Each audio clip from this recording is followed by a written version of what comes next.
अमेरिकी think tank Carnegie endowment for piece की नई रिपोर्ट कहती है कि भारतीय वायुसेना में भारी संकट है, क्राइसिस में है भारतीय वायुसेना और चीन और पाकिस्तान के मुकाबले भारतीय वायुसेना पिछड़ती जा रही है। अब इसमें कितनी सच्चाई है?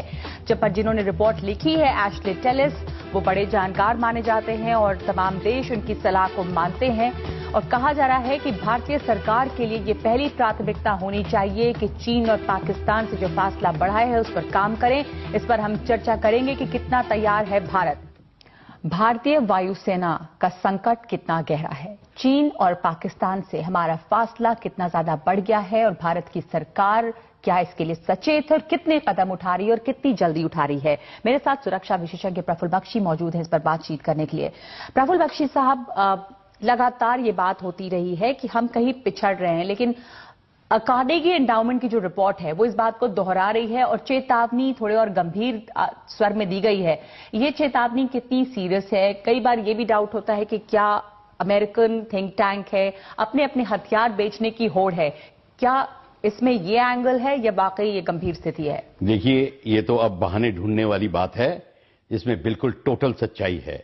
और vice chief of air staff air marshal Dhanoa ने एब्सोल्युटली क्लियर कह दिया है, पहली बार किसी ने सच बोला है कि हमारी जो स्थिति है इतनी गंभीर है कि हम टू फ्रंट वॉर कर ही नहीं सकते। और अब ये भी जो आंकड़े बोले हैं, हमारे जो 44 स्क्वाड्स होने चाहिए वो 33 रह गए हैं, उससे भी कम हो गए हैं क्योंकि 50% सर्विसेबिलिटी है, और भी कम होने वाले हैं। और जो हम सोच रहे हैं कि हम 45 स्क्वाड मिलेंगे, वो भी गवर्नमेंट ने हमारे को 42 की ही एस्टैब्लिशमेंट दी है। तो 42 की दी है, अभी आपके पास 33 हैं, ये गैप काफी ज्यादा है। बहुत ज्यादा है। क्यों है ये? देखिए, गैप इसलिए ज्यादा है कि हिंदुस्तान, अब चाइना और पाकिस्तान की बात कर रहे हैं, चाइना 75 to 80% अपना मिलिट्री इक्विपमेंट बनाता है, हम सारा खरीदते हैं। कितना फर्क है? आप कब और क्या क्या खरीदते रहेंगे, कितना खरीदेंगे? और पाकिस्तान और चाइना मिलके बना रहे हैं, एक दूसरे की मदद कर रहे हैं, R&D दोनों की मिलके हो रही है। ये कितना फर्क है? हमारी R&D बिल्कुल नील के बराबर है जी। तो हमारे पिछड़ने की वजह कि एक तो हम इतना ना तो खरीद पाए और ना हम R&D में आगे बढ़े, हम डेवलपमेंट में भी इंडिजिनाइजेशन प्रोग्राम नहीं है हमारा। हम कोई भी एयरक्राफ्ट नहीं बनाते, उसका इंजन नहीं बनाते, उसका वेपन सिस्टम नहीं बनाते, डिलीवरी सिस्टम नहीं बनाते, एवियोनिक्स नहीं बनाते, आप कुछ भी नहीं बनाते। और ये एयरफोर्स की बात नहीं है, ये आर्मी और नेवी की भी बात है। नेवी शायद स्लाइटली बेटर होगी, पर ये प्रॉब्लम हमारी इतनी गंभीर है कि अब ये जो बात निकली है ये एब्सोल्युटली।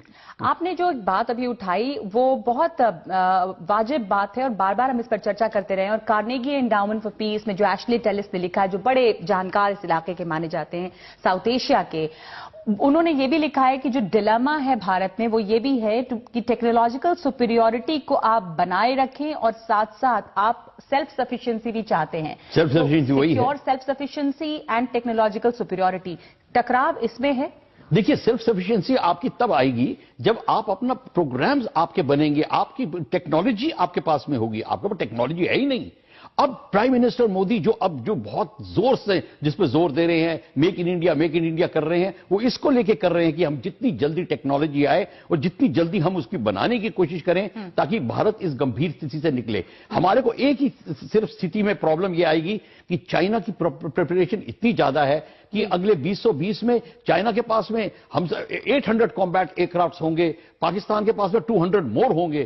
तो अब इसको, इस स्थिति को देखकर हमारे को बड़ी गंभीर चिंता हो रही है। 2025 तक मैं पढ़ रही थी, कहा गया है कि चीन कहीं भी, तिब्बत इंक्लूडेड, भारत के खिलाफ 300 से 400 फाइटर एयरक्राफ्ट उतारने की स्थिति में होगा। और हम 2027 तक ये सोच रहे हैं कि 42 स्क्वाड्रन हमारे पास। आप मान के चलिए कि चीन उस स्थिति में है, वो होगा नहीं। उसकी जो एयरफील्ड इतने ज्यादा हैं, उसकी जो logistics on the eastern border इतनी अत्यधिक है और उसकी प्रिपरेशन इतनी ज्यादा है। चाइना और पाकिस्तान मिलके उनकी जो कॉम्बिनेशन जो हो रहा है वो इतना ठोस कदम उठा रहा है। हमारी प्रॉब्लम है, हमने कोई भी जहाज नहीं बनाया, कोई भी टेक्नोलॉजी। हमारा कावेरी इंजन LCA का रह गया है, LCA बैठा हुआ इसलिए बैठा हुआ है। हम GE 404 की बात कर रहे हैं। जी बख्शी साहब, ये है कि हमेशा से एक परंपरागत तरीके से ट्रेडिशनली हमेशा भारत बड़ा सुपीरियर रहा, भारतीय एयरफोर्स जो है, और 71 से इस इलाके में भारतीय वायुसेना का डोमिनेंस एक तरह से रहा है। एशली टेलिस भी इस बात को कहते हैं कि आपको उसको मेंटेन करके रखना है, लेकिन उसमें आप कई पिछड़ गए हैं बहुत, और अगर इस इलाके की स्टेबिलिटी चाहिए तो भारतीय वायुसेना का दबदबा चाहिए पैसिफिक रीजन में। देखिए, पिछली अब रिपोर्ट्स रहे ना, ठीक है, 71 की बात है और इत्यादि है। हमारा उस टाइम 88 में 3:1 रेशो था इंडिया और पाकिस्तान का, अब है 1.7:1, 1.7:1, और भी कम हो जाएगा।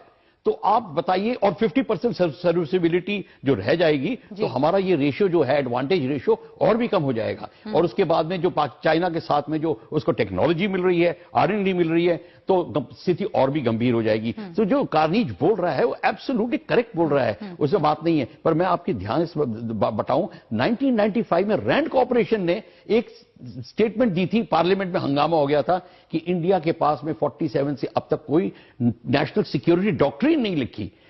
तभी आर्मी, नेवी, एयरफोर्स के पास कोई डॉक्ट्रिन नहीं थी, और ये उसका नतीजा है। जब आपकी डॉक्ट्रिन मिसिंग होती है तो आपको यही नहीं पता होता कि आप बनाएं ना बनाएं, और उसके बाद में आपको थिंकिंग नहीं है उस दिशा में, आपने प्राइवेट इंडस्ट्री को टूल नहीं दी है।